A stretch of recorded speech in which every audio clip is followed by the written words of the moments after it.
Go ahead. Well, pretty much, if Patrick Mahomes does not beat Tom Brady in the Super Bowl, I'm going to be very, very, very upset. I'm a diehard Saints fan, and I can't take to see Tom Brady with the Tampa Bay Buccaneers win the Super Bowl after the Saints beat him twice in the regular season. Damn. That is pain because, I mean, Tom Brady, I don't know how much arm strength he has left, but if it's still more than Drew Brees, that's painful. And I'm pretty sure. Painful, man. Like, Mike Thomas didn't do anything this year. Like, So let me ask you this: is are you hopeful for the Saints in the NFC South the next couple of years? Well, as long as if Brady keeps playing. Man, I mean, look, if Brady keeps playing, cool. Much respect. He's gotten this far in his career, but look, man, us Saints fans are very hopeful people. I think no matter what route they take, when Drew Brees, throws in the towel, it's going to be for the best. We still got Taysom Hill. I think they're going to re-sign Jameis. So, yeah, man, I think we still going to take over the South. and how do you feel about Nathan Peterman from the Raiders getting more money than Jameis Winston? Hey, man, if it was easy, everybody would be doing it. That happens in the NFL. It's a business. He had third-string QB, though. Like, first off, as far as Jameis versus Taysom Hill, who do you think is the franchise QB? Jameis or Taysom Hill? Yeah. Man, franchise QB, you gotta go Jameis, honestly. I know what I'm saying sounds crazy, but Jameis was built as a quarterback. Taysom Hill has done outstanding things. I love Taysom Hill. Probably one of my favorite players. But Taysom Hill, he's more of a threat. He's more of an athletic quarterback. He's going to get that wear and tear in his body at some point.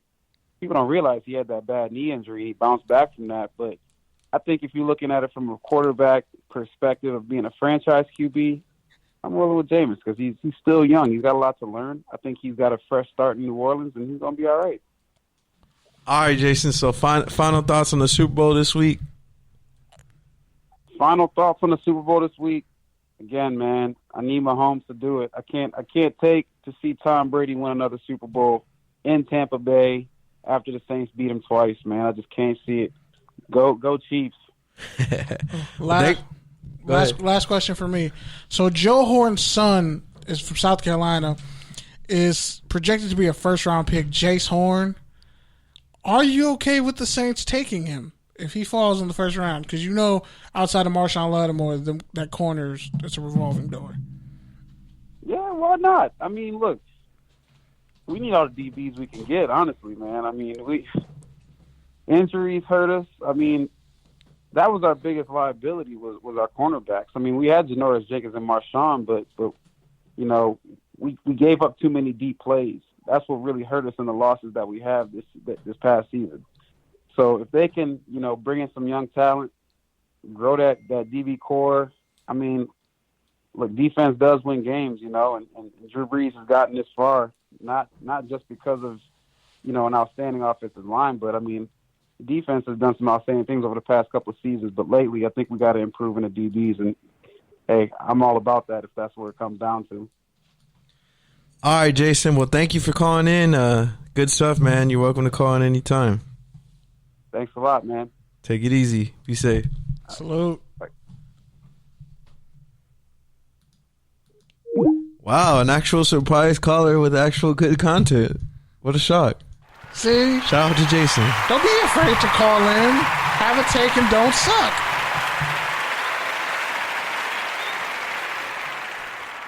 Have a take and don't suck. Don't be afraid to call in. Like, if you got a fandom and you want to represent it, go for it. Shout out to Eric Rask, and if you're listening off air, I guess you can answer it, or hit us up on our IG, TDs_tangents. Who's better, Taysom Hill or Tim Tebow? Wow. I'm pretty sure Taysom Hill's better. I'm definitely sure. Like, if it wasn't for that catch for Demarcus Thomas, which was almost his coming out game as a player, Tim Tebow would have definitely got axed. And I don't see why he's still getting paid by the Mets. That's dumber than the former manager still getting paid. But it's like that sometimes. Shout out to Denard Robinson. Just wanted to say that. Shoelace. The man never tied his shoes in a game. And literally set like a Michigan rushing record. I think at one point he owned the record for most rush yards in the game. Beat Ohio State, too. All right, Kenny, so what's next? Because I don't have my phone because it died. And apparently you like to pretend that you're important over here in these streets with your sound on. Over here trying to be a capital J journalist like you got sources texting you and shit. Turn your sound off. Nah, I was like, because you know how when your sound is off and like, but you still get the random notifications, like when you get a text, and I tried to turn that sound off, and then accidentally... Bro, all you have to do is hit the button on the side, and it turns all your sound off. Yeah, I accidentally scaled it up, and yeah. Look, I fixed let it, me show you, bro. See this button here? Yeah. You push it down, now your phone's on silent. See, I never knew that. I never knew that. Under the iPhone game, bro. That's all you have to do to put your phone on silent. Bro, I legit never knew that. Thank you, Mr. iPhone Creep, for teaching me your ways. Oh, man. But, yeah, that was... Yeah, see, again, we welcome random calls on the show. You want to call in? I wouldn't say welcome. Okay, we accept them. We will hear you out. And if you're trash, we're just going to talk about you. And if you troll, we're going to talk about your mama. So don't do that. Because I have very disrespectful jokes. I just like how he like was commenting on the topic that we were talking about, which was the Super Bowl, but then also brought in his own ties into it, which was trauma the as a Saints fan. Yeah, that was cool. He's like, I hate Tom Brady. This is like a thing. Like, I can't root for Tom Brady to be successful in life. He's white and he's a Trump supporter. He's everything else going. Well, he didn't for say all that. He just said that because his team beat their ass twice in the season. I'm talking about me. I'm talking about my pain. Yeah, you projecting. I'm talking about my pain. During Black History Month, you got to hear. That's all football is pain. It's just pain. Which even once you stop playing and you just become a fan, it's just more pain, just in a less aggressive way. You bond through pain and trauma, and apparently phone calls. Hello, caller. What is your name and where you calling from? Phil Jones. Pete had me calling in. What's up, Phil? How you doing, man? Hey, man. How you doing? Doing good. Good. So for those of you who don't know, Phil Jones, he's a big journalist out there doing all types of work, podcasts, digital, et cetera, et cetera. So Phil, the reason why I wanted to have you on, man, is because I saw you were, I've been seeing you put in the work for a while now, but now you got those credentials, and so I just wanted to talk to you about how the experience has been covering the game virtually so far. This is new. Yeah. For me, I've covered the NCAA. I've covered Maryland football, and I covered the NCAA tournament. I'm used to sitting up in the booth or up near the rafters, and just typing, giving a game summary, or just giving everybody that sports update. And then you get to talk to the players afterwards, up close, up personal. But now, with COVID, you're not trying to catch that Rona because that is nothing to play with. Sure. You're sitting behind a computer screen, and it's almost like, you're used to being in the room, raising your hand okay, we're calling you. We see you right there. They can see you, but you can't tell if they're ready to call on you. So you're just sitting there, wonder who's getting picked in this Russian roulette. Does it feel like Clubhouse, but you can actually see people's faces? Yeah. Exactly like that. Nobody's getting canceled, though, in the chat room. Oh, man. So what's been the top storyline that's really caught your interest this week? What's a good quote that has kind of stuck in the back of your head? Well, there's many, but you have the GOAT versus the kid. This is the battle that folks have been waiting for. Will the kid dethrone the one they call the GOAT, the avocado ice cream eater. And you sit there and think about it, this could actually happen. But then you look at Tom Brady here. Everybody said Tom Brady would be washed. Well, I wouldn't say everyone. There's some certain folks that said Tom Brady would be washed. He wouldn't be able to do the same thing that he did in New England with Tampa Bay.